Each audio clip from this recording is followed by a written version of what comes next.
사랑하는 새벽나라 친구들 반갑습니다. 여러분과 함께 말씀을 나눌 정현상 전도사입니다.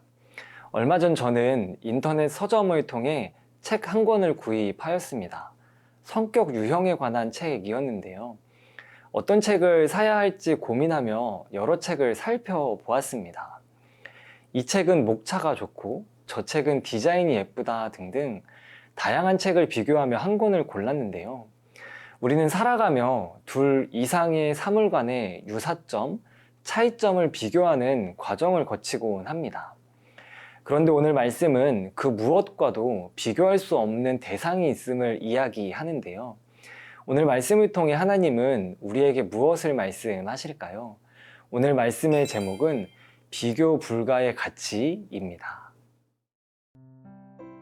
오늘의 말씀은 잠언 3장 11절에서 26절입니다. 내 아들아, 여호와의 훈계를 업신여기지 말고 그 꾸지람을 싫어하지 마라. 여호와께서는 사랑하는 사람을 훈계하고 벌주시되 아버지가 그 기뻐하는 아들에게 하는 것과 같이 하신다. 지혜를 찾고 깨달음을 얻는 사람은 행복하다. 그것이 은이나 금보다 더 가치 있고 유익하기 때문이다. 지혜는 보석보다 더 귀하니 내가 갖고 싶어 하는 그 어떤 것과도 비교할 수 없다. 지혜의 오른손에는 장수가 있고 그 왼손에는 부귀와 영화가 있으니 그 길은 즐거운 길이고 그 모든 길에는 평화가 있다. 지혜는 그것을 붙잡는 사람에게는 생명나무이니 지혜를 붙드는 사람은 복이 있다. 여호와께서는 지혜로 땅의 기초를 놓으셨고 통찰력으로 하늘을 세우셨다. 그 지식으로 깊은 물이 갈라지고 구름이 이슬을 내리게 됐다. 내 아들아, 온전한 지혜와 분별력을 지켜 그것들이 내게서 떠나지 않게 하여라. 그것이 내게 생명이 될 것이요 내 목에 두를 목걸이가 되리니 그러면 내가 내 길을 안전하게 갈 것이고 발이 덫에 걸려 넘어지지 않을 것이다. 내가 잠자리에 들 때 두렵지 않을 것이고 단잠을 자게 될 것이다. 갑자기 밀려오는 재앙을 두려워하지 말고 악인들에게 멸망이 닥쳐도 두려워하지 마라. 여호와는 내가 의지할 분이시니 내 발이 걸려 넘어지지 않게 지켜주실 것이다. 우리는 살아가며 훈계를 듣곤 합니다. 무언가를 잘못했을 때 혹은 개선해야 할 부분이 생겼을 때 훈계를 듣곤 하는데요. 오늘 말씀은 하나님께서도 우리를 훈계하신다고 이야기합니다. 우리 함께 본문 12절 말씀을 보겠습니다. 여호와께서는 사랑하는 사람을 훈계하시고 벌 주시되 아버지가 그 기뻐하는 아들에게 하는 것과 같이 하신다. 본문은 여호와께서 사랑하시는 사람을 훈계한다고 말씀합니다. 그러나 우리는 본능적으로 훈계 듣기를 싫어합니다. 누군가가 나를 가르치려 하고 지적하는 행위가 싫기 때문입니다. 그러나 그리스도인은 나를 향한 하나님의 훈계를 들으며 삶을 돌이키는 사람입니다. 왜냐하면 이 과정에는 하나님의 사랑이 담겨 있기 때문입니다. 제가 청소년이던 시절 선생님들이 들고 다니시던 도구가 있었습니다. 그 도구는 참 다양했습니다. 손쉽게 구할 수 있는 것도 있었고 예상할 수 없었던 것도 있었습니다. 무엇일까요? 우리를 훈계하는 데 사용하는 사랑의 매입니다.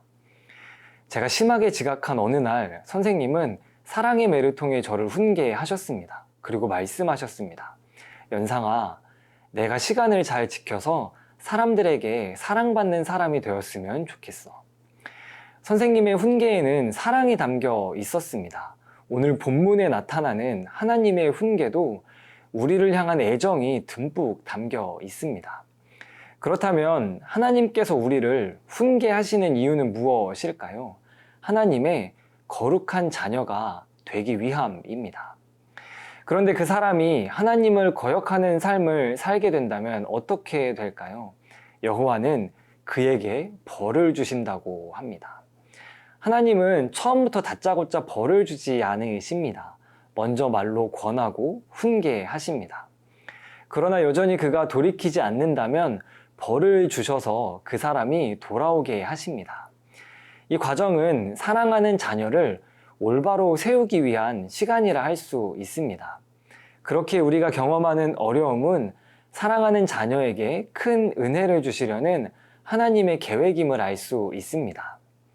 사랑하는 새벽나라 친구 여러분, 우리 아버지 되시는 하나님은 때론 훈계와 벌을 통해 우리를 교육하십니다. 살아가며 하나님이 훈계와 벌을 주신다고 나의 믿음을 버리려고 해서는 안 됩니다. 오히려 그 시간을 통해 하나님의 뜻을 더욱 알아가기 위해 노력하고 깨우쳐야 합니다. 오늘 하루 나를 사랑하셔서 훈계하시는 하나님, 그분을 따라 살아가는 우리가 되길 소망합니다.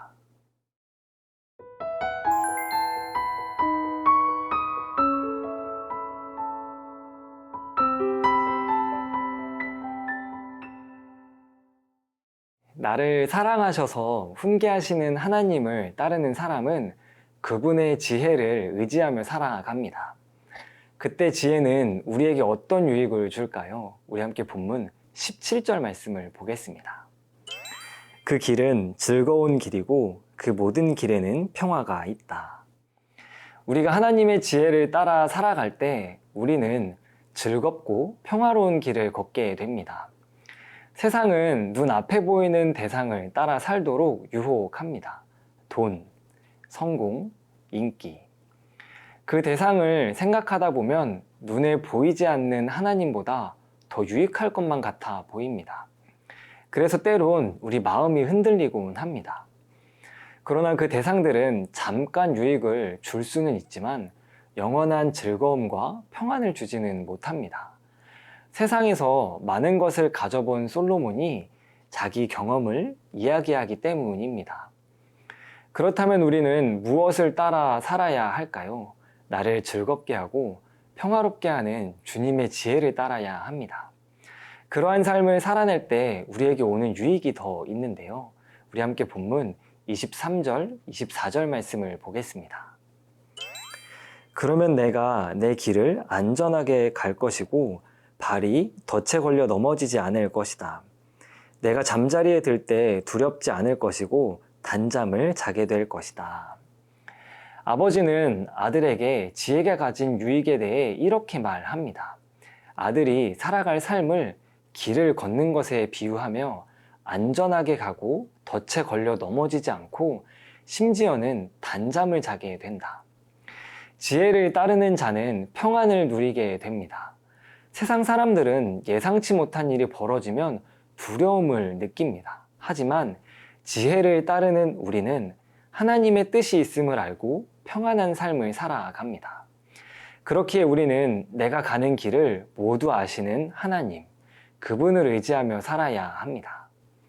사랑하는 새벽나라 친구 여러분, 하나님은 이 지혜로 세상을 창조하셨습니다. 그리고 지금도 여전히 다스리고 계십니다.